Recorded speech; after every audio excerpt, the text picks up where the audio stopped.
വേങ്ങരയിലെ പ്രസിദ്ധമായ അമ്മാഞ്ചേരിക്കാവ് ഭഗവതി ക്ഷേത്രം താലപ്പൊലി മഹോത്സവം ഫെബ്രുവരി 13 വെള്ളിയാഴ്ച പുലർച്ചെ കൊടിയേറുമെന്ന് ഭാരവാഹികൾ അറിയിച്ചു.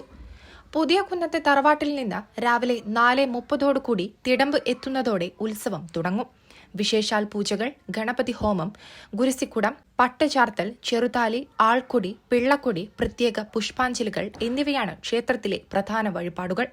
രാവിലെ 8 മണി മുതൽ തായമ്പക, വേദിയിൽ നൃത്യങ്ങൾ, കലാമണ്ഡലത്തിന്റെ ചാക്യാർകൂത്ത്, ഭക്തിഗാനമേള തുടങ്ങി വിവിധ പരിപാടികൾ അരങ്ങേറും. ക്ഷേത്ര മാതൃസമിതിയുടെയും സന്നദ്ധ സേവകരുടെയും നേതൃത്വത്തിൽ രാവിലെയും ഉച്ചയ്ക്കും 10,000-ഓളം പേർക്കുള്ള ഭക്ഷണം, കുടിവെള്ള സൗകര്യം എന്നിവ ഉണ്ടാക്കും. ഉച്ചയ്ക്ക് ശേഷം വാൽക്കണ്ണാടി എഴുന്നള്ളിപ്പ്. വൈകുന്നേരം 4 മണിക്ക് ആദ്യം അവകാശക്കാള ക്ഷേത്രത്തിൽ പ്രവേശിക്കുന്നതോടെ കാളവരവുകൾ തുടങ്ങും.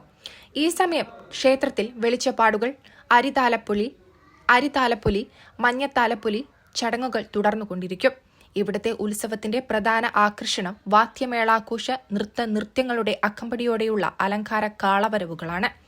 ഇപ്രാവശ്യം 24 ഇണക്കാളകളാണ് രജിസ്റ്റർ ചെയ്തിട്ടുള്ളത്. അവയ്ക്ക് സുഖമായി വന്ന് ക്ഷേത്ര പ്രദക്ഷിണം ചെയ്യാനും ഭക്തജനങ്ങൾക്ക് പങ്കെടുക്കാനുമുള്ള സൗകര്യം ക്ഷേത്രം വളണ്ടിയേഴ്സ്, പോലീസ് സേന ചേർന്ന് ഒരുക്കിയതായി കമ്മിറ്റി ഭാരവാഹികൾ അറിയിച്ചു. ജനങ്ങളും പങ്കെടുക്കുന്ന നമ്മളെ ഒരു പ്രത്യേക ഉത്സവമാണിത്. ഇപ്പൊ സമീപ പ്രദേശങ്ങളിലെ ഇത് വൈരങ്കോട് കഴിഞ്ഞാൽ ഇങ്ങനത്തെ കാളവേലിയും കാര്യങ്ങളൊക്കെ നടക്കുന്ന വലിയൊരു ഉത്സവം നമ്മൾ അമ്മാഞ്ചേരിക്കാവിലാണ്. പിന്നെ കളിയാട്ടക്കാവിൽ നടക്കുന്നതാണ്. അത് പകലാണ് കൂടുതലും അവിടുത്തെ കുതിരവളവും കാര്യങ്ങളൊക്കെ. നമ്മളത് രാത്രിയാണ് പരിപാടികള്. അപ്പൊ ഈ 4:30 മണിക്ക് തിടമ്പ് എഴുന്നള്ളിച്ച് അത് അമ്പലത്തിലെത്തിയാല് പിന്നെ അമ്പലത്തിലെ ഉത്സവം കൊടിയേറുകയായി. പിന്നെ അമ്പലത്തിൽ വിവിധ പരിപാടികള്, വഴിപാടുകള്, കാര്യങ്ങള്, അങ്ങനെ പിന്നെ പുറത്ത് തായമ്പക, അത് വേദി, പോലെ തന്നെ കേരള കലാമണ്ഡലത്തിന്റെ പാർട്ടി അവതരിപ്പിക്കുന്ന ഒരുപാട് പരിപാടികൾ, ചാക്യാർകൂത്ത് അടക്കമുള്ള ഒരുപാട് പരിപാടികളുണ്ട് ഇപ്രാവശ്യം. ഇതിൽ വലിയൊരു പ്രത്യേകത എന്താ പറഞ്ഞാൽ നമ്മളെ അവിടുത്തെ ക്ഷേത്രത്തില് വലിയൊരു പിന്നെ മാതൃസമിതിന്റെ നല്ലൊരു പിന്നെ ഒരു സമിതി തന്നെ അവിടെ ഉണ്ട്, മാതൃസമിതി എന്ന് പറഞ്ഞത്. അതുപോലെ തന്നെ സന്നദ്ധ സേവകര്, ഇവരുടെ നേതൃത്വത്തിൽ ഏകദേശം ഒരു 8,000-10,000-ഓളം ആളുകൾക്ക് നമ്മൾ ഭക്ഷണം കൊടുക്കുന്നുണ്ട്. രാവിലെ നമ്മൾ ആരും കാണാത്ത രീതിയിലുള്ള എന്തൊക്കെയോ അലങ്കാരങ്ങൾ വെച്ചിട്ടാണ് കാളകൾ വന്നുകൊണ്ടിരിക്കുന്നത്. പിന്നെ ഈ കാളവരുടെ അതിപ്രസരം കൊണ്ടും DJ പാർട്ടി എന്നൊരു പാർട്ടി വരുന്നുണ്ട്. ആ DJ പാർട്ടിക്ക് അമ്പലത്തിന്റെ അകത്ത് പ്രവേശനമില്ല എന്ന് ഞങ്ങൾ പറഞ്ഞു. കാരണം DJ പാർട്ടിയുടെ സൗണ്ട് അത് അസഹനീയമാകുമ്പോൾ ക്ഷേത്രത്തിനകത്തുള്ള ഭക്തജനങ്ങൾക്ക് അത് ബുദ്ധിമുട്ടിലാക്കുന്നുണ്ട്.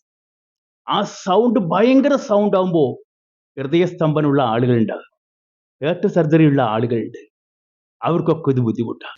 ഉത്സവം കഴിഞ്ഞ് ശനിയാഴ്ച നടയടച്ചാൽ പിന്നെ 7-ാം ദിവസം തന്ത്രി സുദീപ് നാരായണൻ നമ്പൂതിരിയുടെ നേതൃത്വത്തിൽ 7-ാം ദിവസം ശുദ്ധികലശവും തുടർന്ന് 7-ാം പൂജയോടെ നട തുറക്കും. ഭാരവാഹികളായ trustee Puthiyakunnath Govindankutty Panicker, president Murali Cherukuttippuram, vice president Achuthan Parayil, secretary Mani Neelancheri, joint secretary Mohandas Pangatt എന്നിവർ വാർത്താസമ്മേളനത്തിൽ പങ്കെടുത്തു. News desk, Tirurangadi today.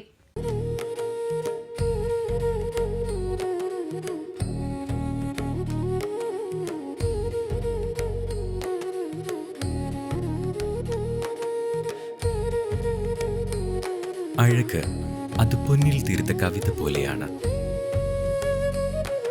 മാറുന്ന കാലത്തും മങ്ങാത്ത ഭംഗി.